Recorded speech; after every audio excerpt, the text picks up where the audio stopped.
El vigilante que llevaba flores marchitas en la mochila, las dejó en un lugar que nadie entendió hasta que llegó la noticia. Te prometo, un guardia silencioso, una mochila vieja llena de flores marchitas, un rincón olvidado del cementerio, y una noticia que hará que todos miren hacia donde nunca habían mirado. Parte 1. En la entrada del viejo mercado municipal, nadie prestaba atención al vigilante que pasaba cada tarde con una mochila de lona colgando del hombro. Siempre llegaba 10 minutos antes de su turno nocturno, cruzaba la explanada sin saludar a nadie y desaparecía por una puerta lateral. Lo único extraño, para quienes se fijaban, era que de esa mochila sobresalían pétalos resecos y tallos quebrados. Los comerciantes pensaban que era basura que recogía por ahí. Seguro se las quita a las florerías para que no se tapen las coladeras, murmuraban algunos. Un par de jóvenes lo habían visto sacar los ramos, ya sin color, y acomodarlos con cuidado dentro de una bolsa de papel. No entendían por qué trataba con tanta delicadeza algo que para todos era desecho. Aquella tarde de lluvia fina, el viento levantaba hojas y polvo por las calles.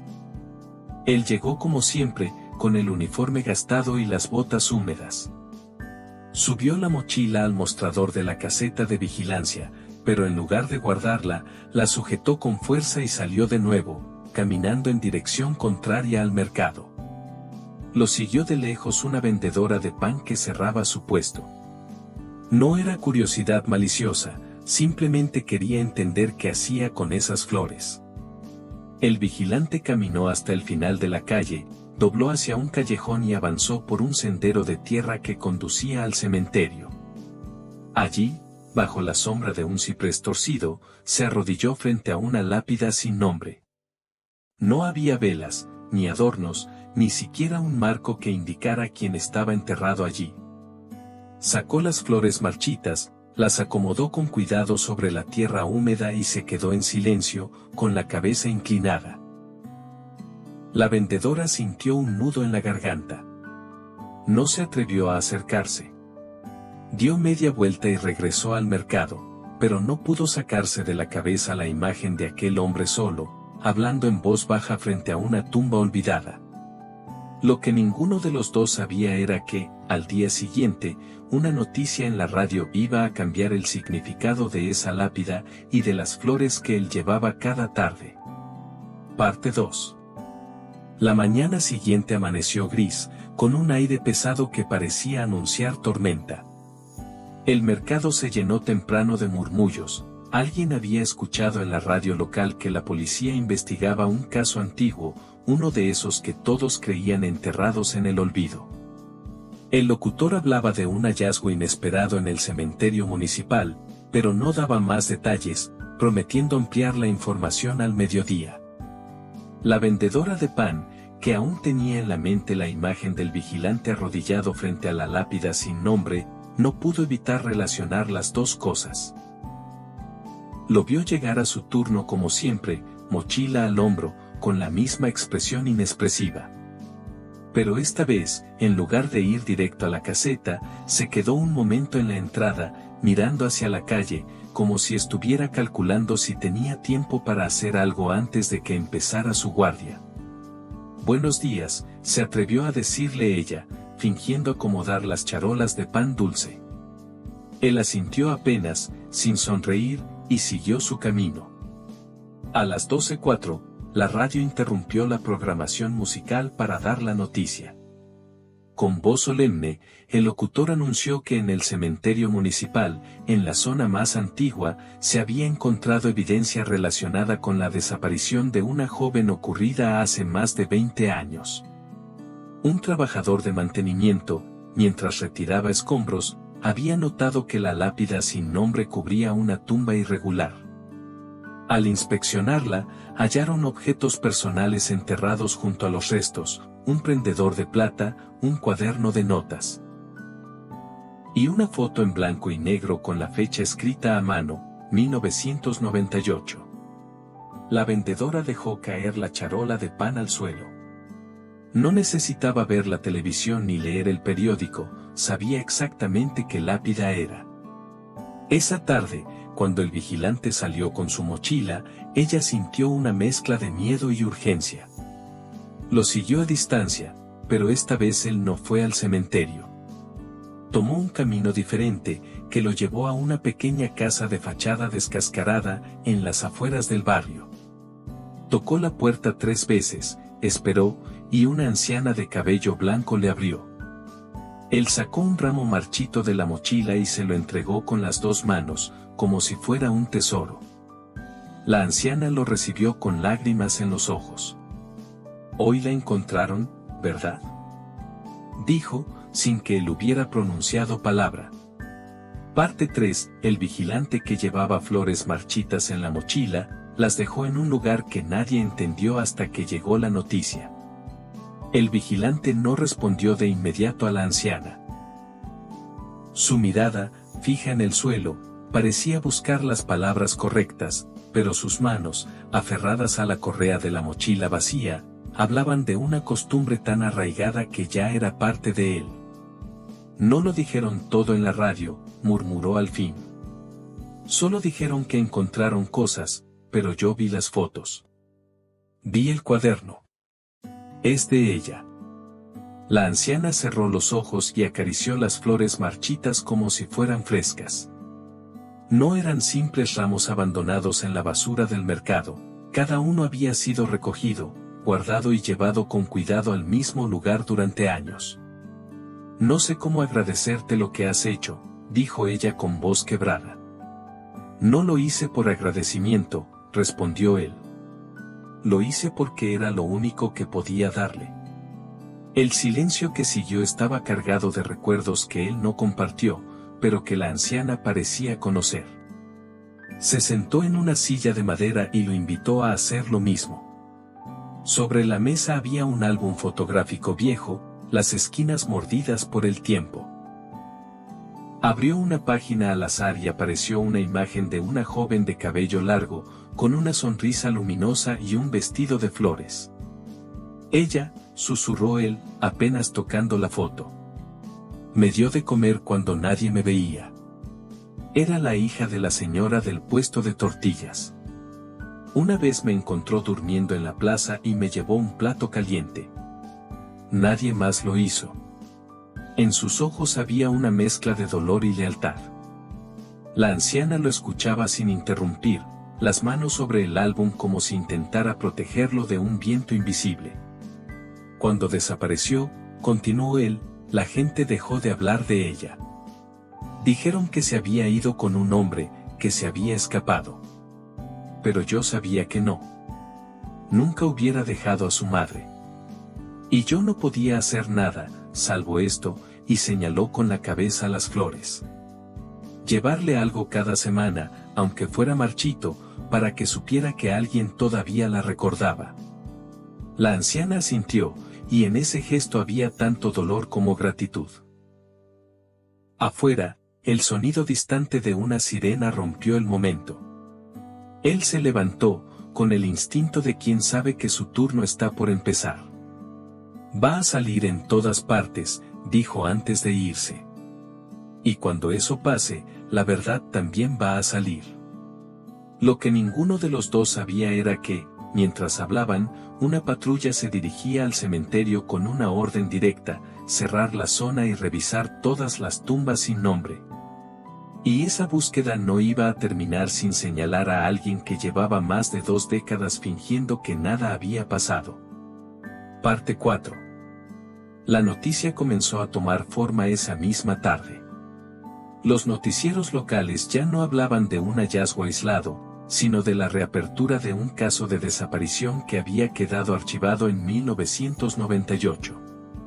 El nombre de la joven, Isela Navarro, volvió a escucharse después de años de silencio, y con él comenzaron a resurgir rumores que en su momento nadie quiso investigar. El vigilante escuchó todo desde la caseta del mercado. La radio, siempre encendida para matar las horas, se convirtió en una ventana a algo que él había esperado durante más de 2 décadas. Cada nueva pieza de información lo golpeaba con fuerza, el reconocimiento de los objetos encontrados, la confirmación de que los restos eran efectivamente de Isela, y sobre todo, la mención de que las autoridades exploraban todas las líneas de investigación, incluso las que apuntaban a figuras públicas de la época. Esa frase encendió una alarma en su mente. No porque lo involucrara directamente, sino porque él sabía perfectamente a quién se referían. A media tarde, un reportero se acercó a la caseta. Reconoció al vigilante como el hombre que había visto en el cementerio el día anterior. Le pidió una entrevista, pero él la rechazó con un gesto rápido. No quería que su rostro apareciera todavía. Mientras tanto, en la casa de la anciana, la televisión mostraba imágenes en directo desde el cementerio. Policías acordonaban el área, mientras un grupo de curiosos se agolpaba detrás de la cinta amarilla. Entre ellos, un hombre de traje gris observaba en silencio. Tenía el cabello peinado hacia atrás y una expresión tensa. Nadie del público lo reconoció, pero para la anciana, que lo vio en la pantalla, era imposible confundirlo. Él había sido la última persona vista con Isela antes de su desaparición. Esa noche, el vigilante volvió al cementerio. Llevaba otra vez flores marchitas, pero esta vez no las dejó en la tumba. Caminó más allá, hacia un rincón donde no había lápidas, solo tierra endurecida y maleza. Allí se detuvo, mirando un punto fijo en el suelo. Todavía no, susurró. Pero pronto. No se dio cuenta de que, a lo lejos, una figura lo observaba, con un teléfono en la mano, grabando cada uno de sus movimientos. Parte 5. La grabación del vigilante en el cementerio circuló en redes antes del amanecer. No tenía audio, solo mostraba a un hombre de uniforme viejo, de pie en un sector sin lápidas, observando el suelo con una quietud inquietante. Los comentarios se dividían, algunos decían que era un homenaje, otros insinuaban que él sabía algo más. A media mañana, 2 policías llegaron al mercado con una orden de comparecencia. No era un arresto, pero sí una citación formal. El vigilante aceptó ir sin resistencia. Caminó junto a ellos por las calles mientras algunos comerciantes lo miraban con desconfianza y otros con preocupación. Nadie se atrevía a preguntarle nada. En la comisaría, lo hicieron esperar en una sala pequeña con una mesa de metal y 2 sillas. Frente a él, un investigador joven hojeaba un expediente. Finalmente levantó la mirada. Usted fue visto llevando flores a la tumba de Isela Navarro por más de 20 años, dijo, sin rodeos. Queremos saber por qué. El vigilante respiró hondo. Porque nadie más lo hacía, respondió. Y porque ella me salvó la vida cuando era un mocoso que dormía en la calle. El investigador no lo interrumpió, así que él siguió hablando. Contó cómo la conoció, cómo ella lo ayudó, y cómo el día que desapareció, él estaba trabajando como ayudante de carga en las afueras del mercado. Vi con quién se fue, dijo, bajando la voz. Era un hombre de traje gris, en un auto negro. Le dije que no fuera, pero me sonrió y me dijo que estaba bien. El investigador anotaba cada palabra. ¿Puede identificarlo? Claro que sí, contestó él. Lo vi en la televisión ayer, parado detrás de la cinta amarilla en el cementerio. Esa declaración fue suficiente para que la fiscalía solicitara imágenes de archivo y testigos adicionales. Lo que encontraron fue devastador. El hombre de traje gris era un exfuncionario local, vinculado a contratos de obra pública y con un historial de influencias que lo había mantenido intocable por décadas. Esa noche, la anciana recibió una llamada anónima. Una voz grave le dijo: dígale a su amigo que deje de hablar, o lo siguiente que van a encontrar en el cementerio será él. Pero el vigilante ya había tomado una decisión. No pensaba callar, sin importar el riesgo. Y en su mente, la imagen de Isela sonriendo le daba el valor que necesitaba para enfrentar lo que venía. Parte 6. La audiencia preliminar se programó en menos de una semana. El caso había cobrado tanta atención mediática que las autoridades no podían ignorarlo. Afuera del tribunal, cámaras, periodistas y vecinos se agolpaban para ver llegar al exfuncionario de traje gris, ahora esposado y con el rostro endurecido por la ira. El vigilante llegó escoltado por 2 agentes. No llevaba uniforme, sino una camisa sencilla y la misma mochila de lona, vacía. Al entrar a la sala, sintió la mirada fría del acusado clavada en él. No hubo intercambio de palabras, pero el silencio entre ambos decía más que cualquier insulto. Cuando le pidieron que subiera al estrado, su voz no tembló. Relató el día que conoció a Isela, cómo lo alimentó cuando él no era más que un niño perdido, y cómo la vio subirse al auto negro conducido por el acusado. Contó, con detalle, cada visita a la tumba sin nombre, cada ramo marchito que había recogido del mercado y llevado hasta allí. Era mi forma de decirle que no estaba olvidada, concluyó. Que aunque todos callaran, alguien todavía la esperaba. El fiscal presentó las pruebas, las imágenes de archivo, los registros de llamadas, y un testigo que, tras años de silencio, decidió hablar al ver la historia en televisión. El relato coincidía, Isela había sido vista discutiendo con el acusado la misma noche que desapareció. En la sala, la anciana, madre de Isela, sostenía un pañuelo blanco en las manos. Cuando el juez anunció que el acusado sería procesado por secuestro y homicidio, ella se levantó y caminó hacia el vigilante.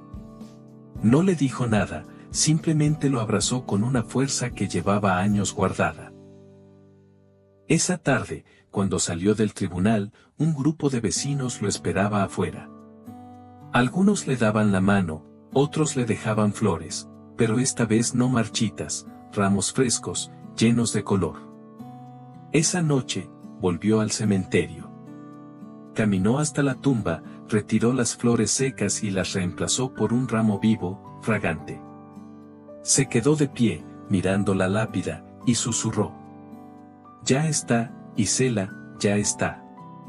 El viento movió las ramas del ciprés y, por un instante, juró escuchar una voz suave, como la que lo había despertado aquella madrugada lejana para darle un plato caliente. Por primera vez en más de 20 años, se fue del cementerio con la mochila vacía y el corazón, aunque herido, un poco más ligero. Fin.